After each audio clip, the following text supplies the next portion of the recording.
I was out on the hunt for comics Saturday, picked up a few, and plus some whatnot purchases up next on this video from Bronzeville Comics.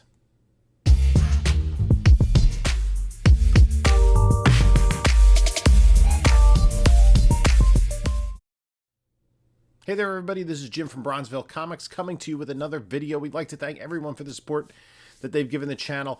We have crossed the 2,500 subscriber threshold, and I just have not yet had time to figure out what I'm going to do for a giveaway.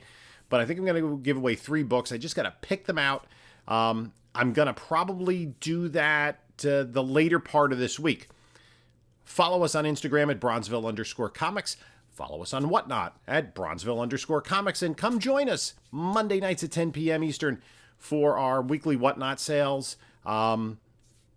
Actually, some of these books here might be available in that Whatnot sale.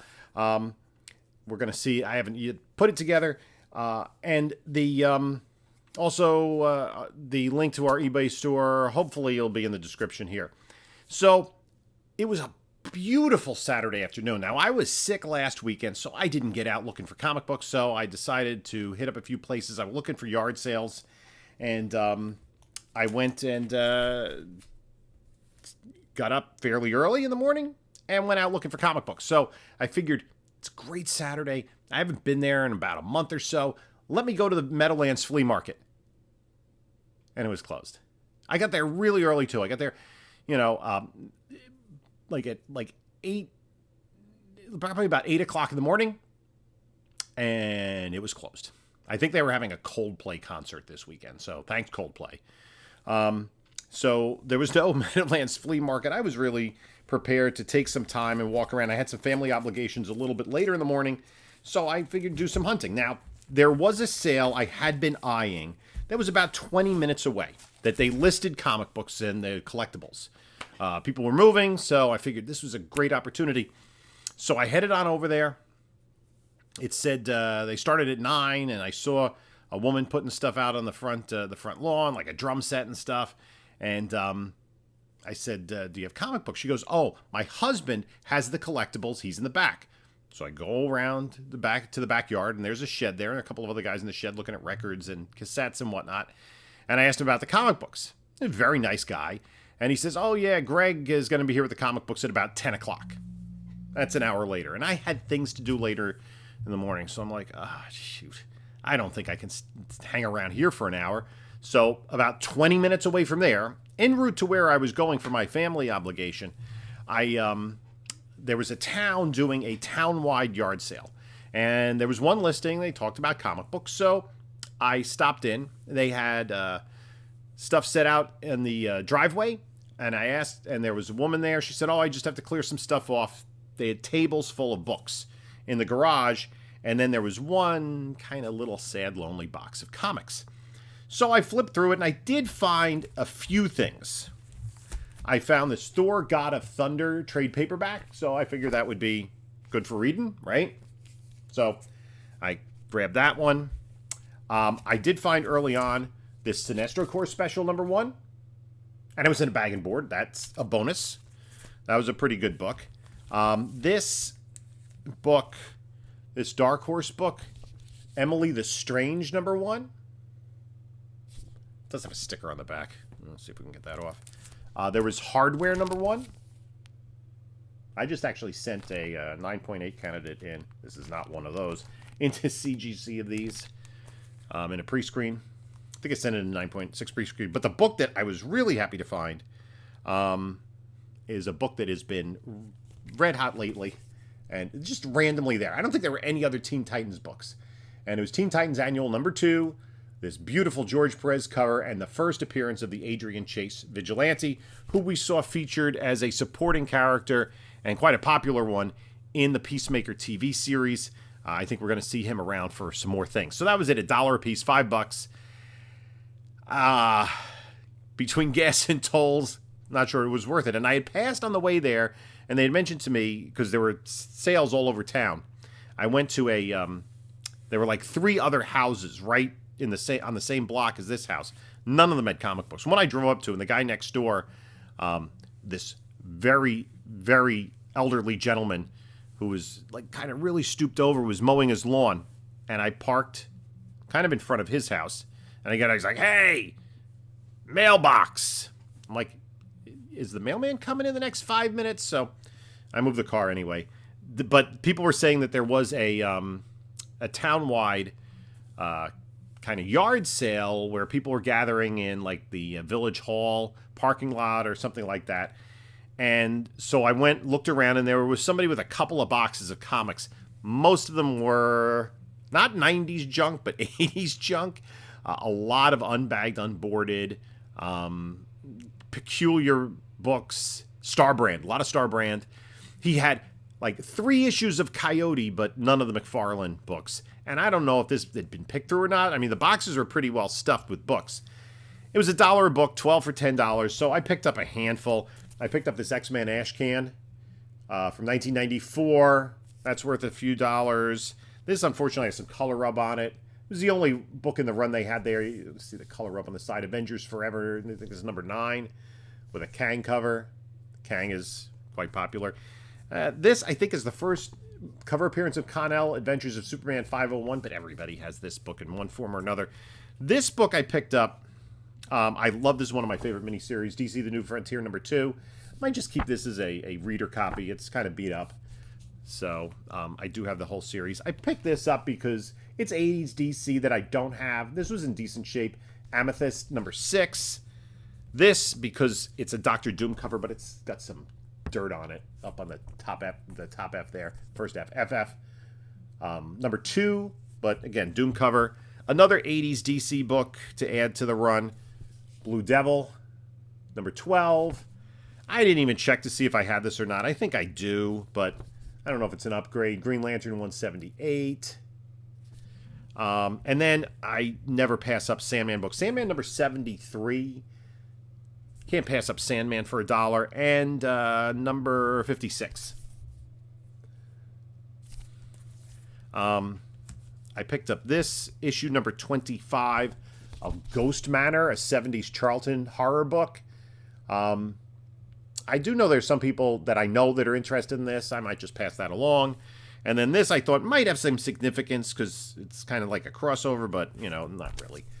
I just needed kind of it was like another book to get to the dozen for $10. Quasar 25, Quasar and Ghost Rider.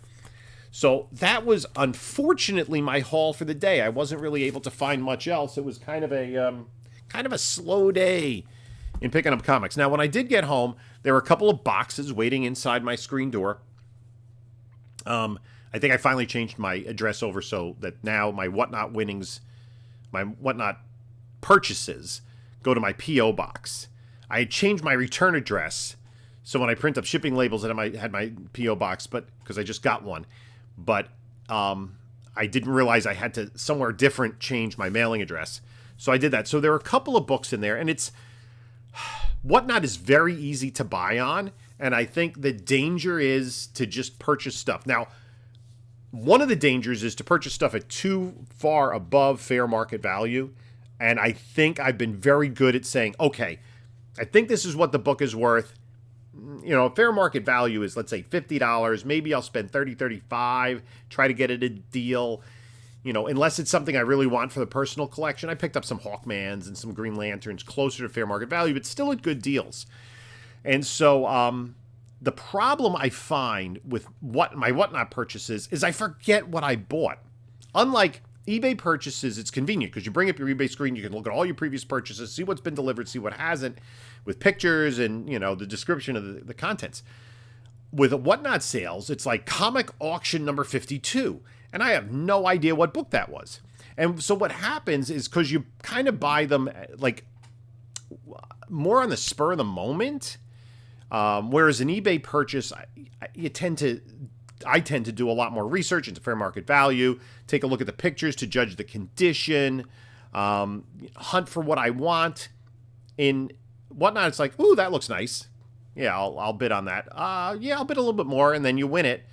And the thing you have to remember is, you know, is shipping and tax. So this book had been on the hot list a few months ago. And I decided it was $1. Nobody was bidding on it.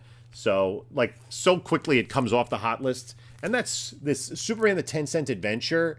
and it's a one shot, and it's the first appearance of the CRL version of Supergirl, and there was some rumor, thought, speculation that we were going to see her on the Supergirl TV series or in a movie or with the Flash movie or something like this, and everybody was running to grab a copy, and it's kind of come back down to earth. So it went for probably its fair market value of $1, considering, that's a 10 times return on investment if you bought it for 10 cents.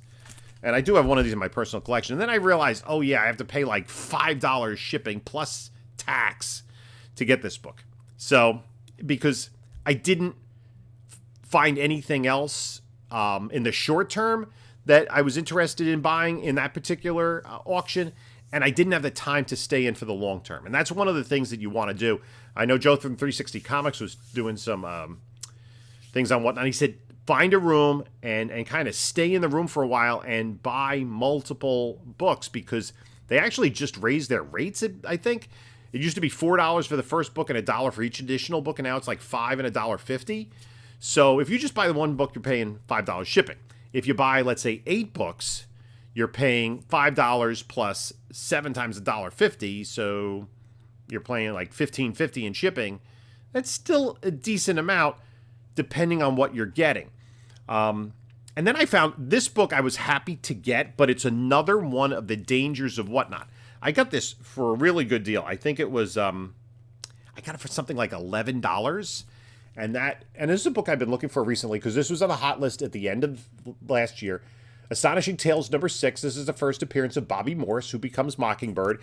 And we know that that's kind of been connected to the Linda Cardellini character in the MCU, who's played Hawkeye's wife. And I had said throughout that series that Linda Cardellini is too good an actress to just have her, be making brownies for the Avengers and stuff. Now, so this is a really good book to have. I got it at a really good deal. I think I got it like 25% of fair market value, something ridiculous like that. And then the problem is, especially when people are auctioning off a lot of books and they're just going boom, boom, boom, boom, boom. And they did mention the key significance of this is they don't really look at the condition. And you can see there by Black Panther's foot, there's some creasing down in the bottom corner. And on the side here, there's some chipping there. So it's a mid-grade book. There's some spine wear. Still, I think I got a great deal for it. And this is kind of a book I wanted to have in my collection anyway. So I was happy with that. That's the haul for today. I do have some other leads that I'm going to follow tomorrow. It's garage sale season. And try to get out there and keep on hunting, because you never know when you're going to find that gem for $1. I mean, New Teen Titans Annual #2 is the best of the batch. It's a good book. It's a really good book for $1, but I would have wanted a little more quantity today. Just some more fun stuff. If you can find a nice kind of run of books or something that's interesting. That first stop, there was one kind of almost. So I'm flipping through this box. A lot of Free Comic Book Day stuff in there. And they had a really beat up, like not even worth taking, really beat up copy of Gargoyles #2, the Marvel series based on the animated show from the 1980s. And I'm like, ooh, no Gargoyles one. And it's kind of, strange in terms of when you come across the comics that somebody has, it's like, and then you wonder to yourself, how did this random batch of comics come together? Like I think that was the only, no, there was one other Tales of the Teen Titans reprint book in there. But there were no other Teen Titans books. They really weren't, they were just like kind of random books from all over. They some trade paperbacks and stuff. So no rhyme or reason to how the books were put together. You do kind of see like, oh, this guy collected Spider-Man and he run 3 years of Spider-Man when he was collecting as a kid. That kind of makes sense. Most of the issues from it. Not here. So anyway, let me know what you think about my purchases. Let me know what you've been buying on Whatnot. Have you tried it yet? If you haven't tried it, I think you could get $10 off your first purchase if you buy with me on Monday nights at 10 o'clock. kind of come on in, take a look. You don't have to buy anything. Just kind of hang out for a little bit, say hi. I try to get things going in the chat so that we have something to talk about. Last Monday, I went for 3 hours. I don't think I'm going to go for 3 hours this Monday. I don't think I have that kind of stamina right now. But hopefully I'll get some pretty decent books. It's kind of difficult when you don't have that larger following to put big ticket books on there because you don't want like a $50 book to go for $15. Unless you're the buyer, then you want that $15 book to go for $5. That $50 book to go for $15. And that's what I look for. So anyway, let me know about your experience on whatnot, what you think about that, and take a look at my other recent videos. And until next time, this is Jim saying, enjoy your comics.